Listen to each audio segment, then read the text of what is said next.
opportunity go by the wayside.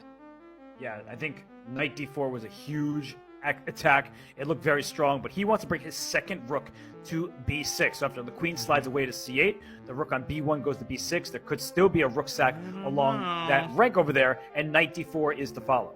But see, the problem is that you've given Hikaru a tempo. Now, what is he going to use this tempo for? I think he's going to go rook d7 to c7, not so much to infiltrate, although that does become a big threat, but also to involve the queen in the defense. And the move knight d4, it loses a lot of its luster because the knight doesn't have access to f5. The queen's going to be controlling that square.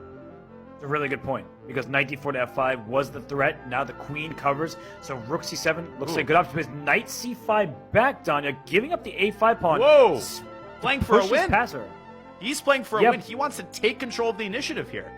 But sometimes playing for a win is playing for a loss. Right? This is a double-edged decision. All three results possible. And if I am Magnus here, I'm trying to find a way to stop that pawn before it becomes a runaway train.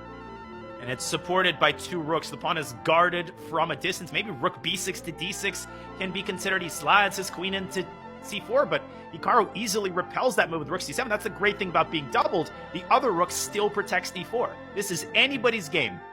And knight b7 becomes a huge threat. And discovery against the queen on c4, hitting the rook on a5. So you have to watch out for that. You could play rook a5 to b5, for example, and then rook b8 is available, but you still have to watch out for this passer. The black queen can jump into the action. You should play on knight b and d7. And d7. Available.